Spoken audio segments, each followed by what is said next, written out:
Welcome to the US Polyco Best Practices video series. At US Polyco, we work with the highest of quality materials for our products. We ensure the quality of your product from start to finish. Because many of our materials are specialized to meet our customers' needs, we have tailored just the right assay of tests to help you reach the level of performance required by your customer. This video is to demonstrate the proper way to prepare and run a penetration with US Polyco material.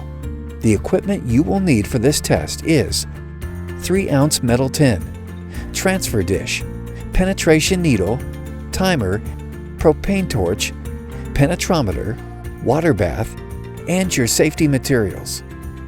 The penetration test is used to measure the hardness of the material at a specific temperature. We begin the test at USP by the proper selection of the penetration tin size based upon the expected pen result. Take note, if the penetration is greater than 350, a longer needle will be required for the test. Carefully pour your sample into the selected tin.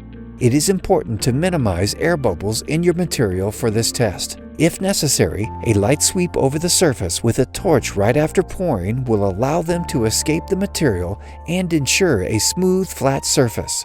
Once air bubbles are removed, the sample tin will need to cool at room temperature for an hour. After an hour has passed, the tin should be placed in a water bath. The usual temperature for penetration testing is 25 degrees Celsius, but occasionally a different temperature will be required. Please check the ASTM method in that situation for more details. After an hour, the material is ready to be tested. Before taking the material out of the water bath, make sure you are set up to test.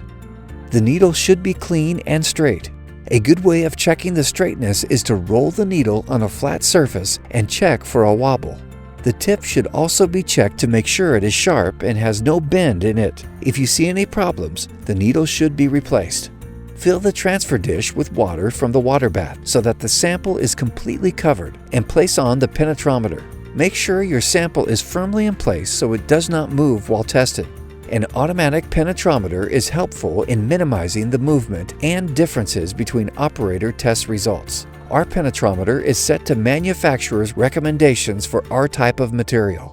Once the 3-ounce tin is firmly in place and your needle is aligned, you are ready to test. The test will begin. The needle will reach the surface, drop for 5 seconds, then return to its starting position.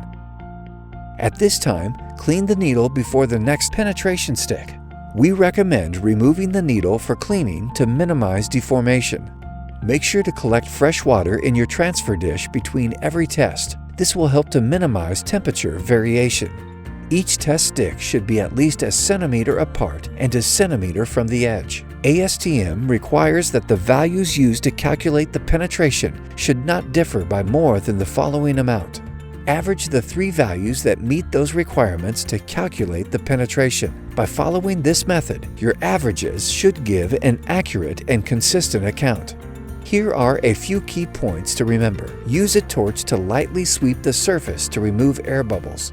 Don't forget to let your material cool for an hour after pouring and sit an additional hour in the water bath. Check the straightness of your needle by rolling it and inspecting for any defects. Remember to keep each test stick a centimeter apart and a centimeter from the edge. Thank you for viewing US Polyco's Best Practices video.